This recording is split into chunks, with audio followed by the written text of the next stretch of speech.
Hey there, you guys. Welcome back. Today is a bittersweet day, I think. I have this beautiful Florida Ghost Philodendron. It has been doing amazing for me, and I have been really wanting to propagate this since the day I got it, but I've been so nervous. I understand why people are afraid to cut things and prune and just do things that scare you. I really want to make sure that I have an insurance policy with these because it is such a cool plant, and I only have one, and if I do something wrong with this one, maybe I'd like to have another one so that it's a backup, so I don't have to spend another, oh my god, amount of money to put one of these in my collection again.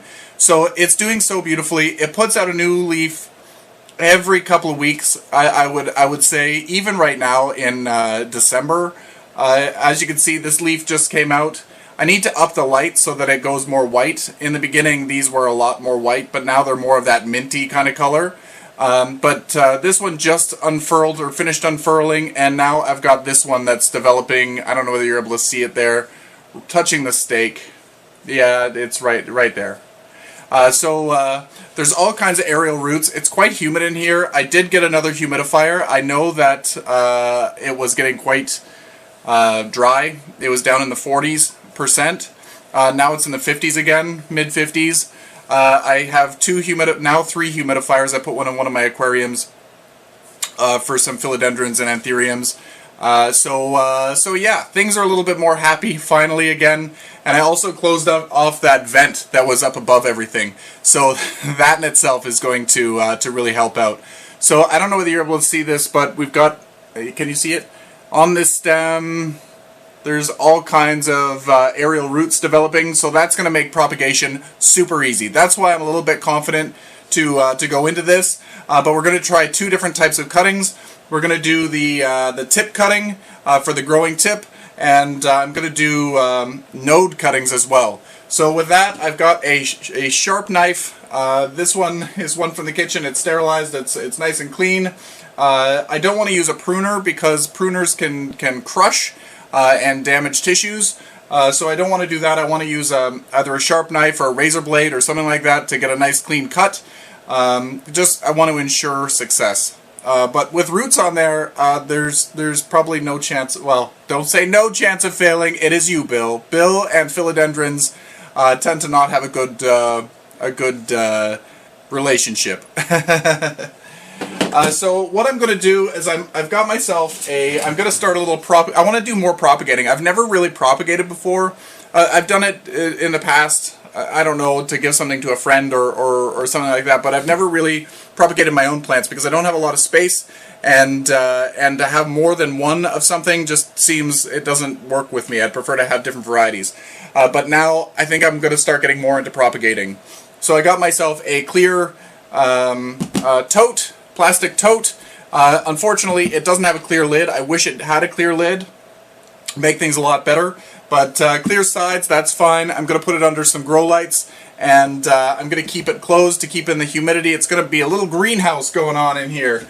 I was going to put sphagnum moss just in the bottom. I've seen a lot of people doing the propagation boxes with just a layer of sphagnum moss. But I am going to put all of my cuttings into individual pots. So that will be, I'm going to do Hoyas in here eventually, and I'm going to do this philodendron and some other things that I want to propagate. So I'm going to put them in, these are, I believe, 2-inch or 2.5-inch pots. And I like that they're square because then there's no wasted space. With the round ones, there's always that wasted space that you know that you can put something in, but you don't have a pot that would fit. So the square ones will fit side by side, and there's not going to be any wasted space. And then I've got my sphagnum moss. I've been soaking this in some water with a little bit of root booster fertilizer. I don't know if it's going to do anything, but I thought, hey, why not? A little extra root boost is always a good thing. So this is a Pro Mix thing. I bought it when I was leaving a garden center one day. I don't know why. So it's a root booster, and I believe it is a stimulator with 2 rooting hormones. So hopefully that will help out. I just put a dash of it in. It's a small amount of water, I think. for 1 liter of water, it recommends 10 milliliters of solution. So it doesn't require very much in general. So I just basically just a little bit in there. So I'm just going to squeeze out some of the water. I'll bring you down a little bit closer to the table so you can see what we're up to. And we'll take the cuttings. It's going to hurt. Oh, and I also made some labels. They all say Florida Ghost. I hope I'm able to make 4 cuttings, but we will see what we're able to do.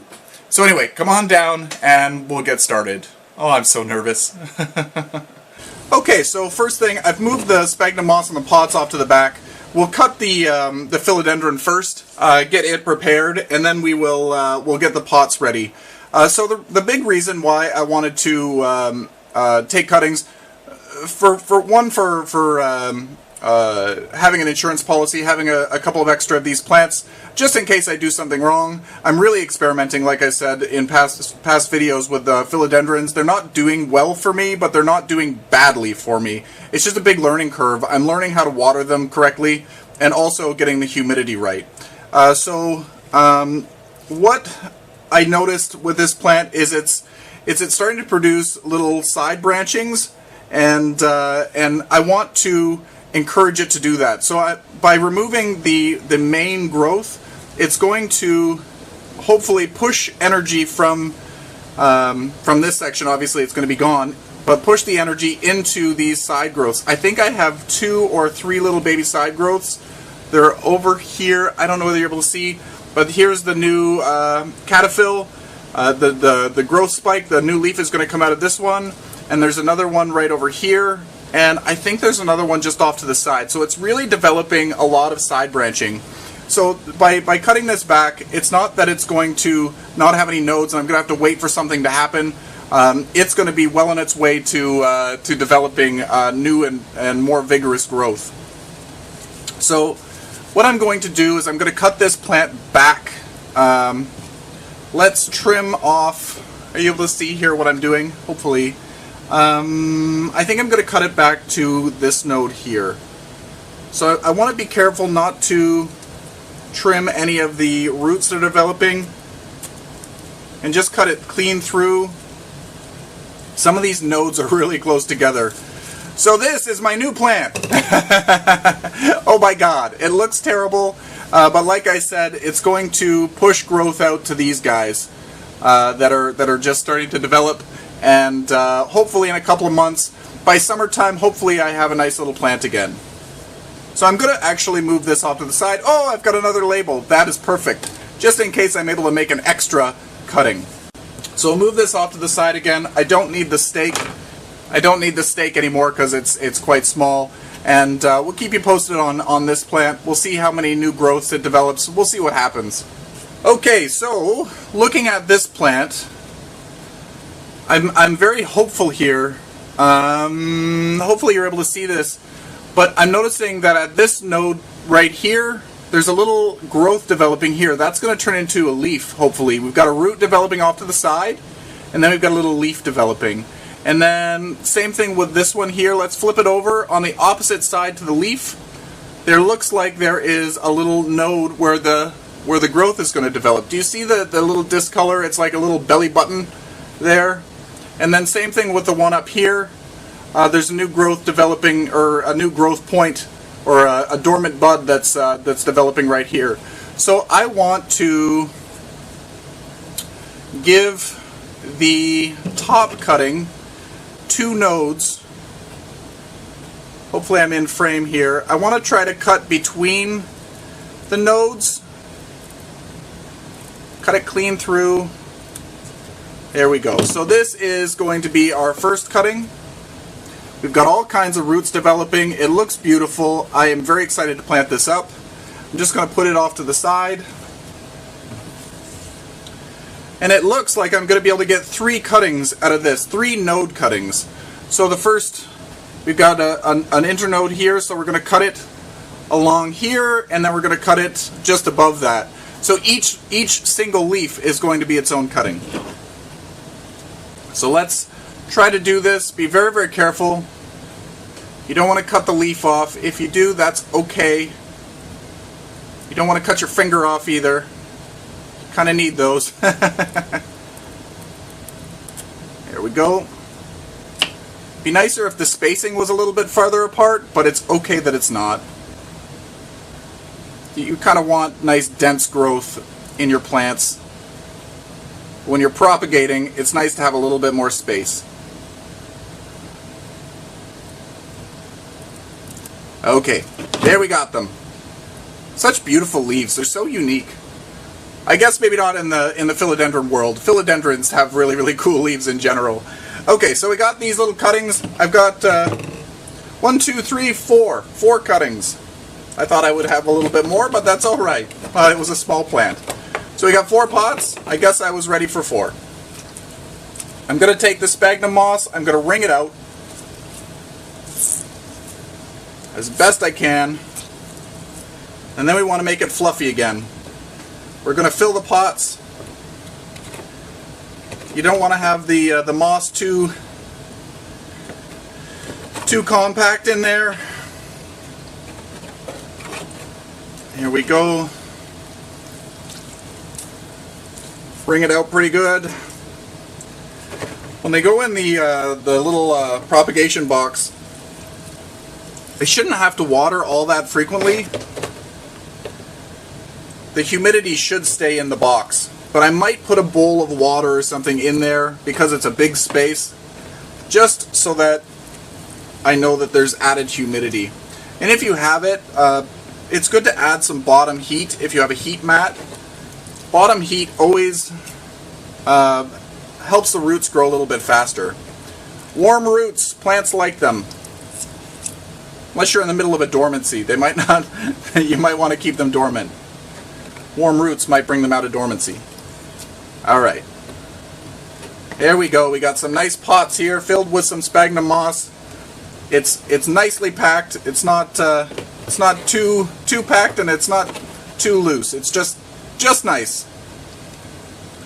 So with these guys, you can choose to pot them up in water. You can put them in water and water propagate them, and watch for the roots to grow maybe to about 1 inch or 2 long, and then plant them in some soil. I like to plant them directly into a media first. I find that water roots are really hard to deal with.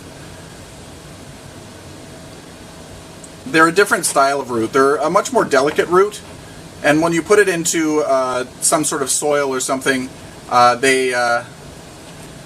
they tend to put the plant into shock while it creates new roots. So I'm just basically poking a hole in the moss with my finger, and then I'm just putting the node in. It doesn't have to be very deep. I might actually get a little stick and prop each leaf up, because these leaves are kind of floppy. Well, the leaf itself isn't floppy, but the plant is. I don't think it would matter so much, but if it's resting against the side of the plastic along the propagation box, it might not be really happy. So this one here, I was really tempted to try growing it just from like taking another node cutting, but I just want to make sure, I want to ensure that this plant has the best chance of survival, so I opted to do two nodes. So same thing, I'm just going to push the moss around with my finger to make a little hole. I just want to make sure that all of the roots get some contact with the moss. This one I'm actually going to add a little bit more moss to the top. There we go. I just want to make sure that the roots have contact with the moist moss. They're going to really start to grow into the moss. It won't take them very long. Once they feel the moisture, they're going to start to come alive. Okay, so I've got some little stakes. Because I don't throw anything away, I've got leftover orchid stakes from orchid blooms. I'm just going to pop these in just beside the leaf, and I've got these little Velcro ties. These Velcro ties are amazing, and I'm just going to very loosely attach the leaf to the little stake. It's okay, it doesn't have to be tight, you just want to have it secured. This one doesn't need it because it's got more to hold itself in with. I'm just going to do it with the single leaves. Fabulous. These Velcro things, you can reuse them, which is fantastic. Hey. There we go. It's not going to be perfect. I just want support. We all need a little support sometimes. Alright. Here we go. They're all ready to go. And now I'm just going to move this little bin. You want to make sure when they're in their little propagation box that they get good light. You want to have them not directly in a window because you'll probably cook them, but you want to give them really, really bright indirect light. Try not to have them pressed up against the side if you can help it. You want to have them, they can touch themselves, but if they're touching the plastic, the greenhouse kind of effect, it can cause the edge of the leaf to rot. And you don't really want that. Are you able to see what I'm doing here? I'm trying to put the little propagates in the container. And then this one. I was going to put some Hoyas in here. I have a bunch of Hoyas, as you know, that I need to propagate, but I don't think I'm going to have the space that I thought I was going to have. So I might have to do a bunch of propagation boxes. So we'll see how this grows. This is actually the perfect size for what I'm doing, because when I put the lid on, it's going to be just shy of the lid. So, and like I said, I'll probably end up putting a cup of water in here just so that the humidity stays up. I will water these accordingly and see what happens. And like I said, you want to have it in a place with bright indirect light. Not full sun, but you want to have it bright enough so that they can still do what they do. Again, this is going to not be able to get light in through the top, so the diffused light, even with a direct light on the top, it will heat the inside, but the amount of light coming in the sides will be diffused just in general, because the light from the top is being shaded. So we'll check up on this in a few weeks and see what happens, maybe in a couple of months. And, oh, I forgot to put my tags in there. Okay, so I almost forgot to put the labels in. And I don't want to forget that they're Florida Ghosts in there. And, yeah, so show me what you're growing. I'd love to see your propagation projects. Post them to the Plants and Things What's Growing page on Facebook, or tag me on Instagram. I'd love to see what you're doing out there. I'd love to see what's growing well for you in propagation, as well as what maybe you're having a little bit of trouble with.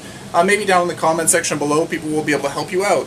The basics of propagation are going to be similar. For your leafy tropicals, they want high humidity, and they want a bright but diffuse light. Too much light, because they don't have a root system, they're probably going to shrivel up and die. But yeah, with added humidity, they're going to do much better.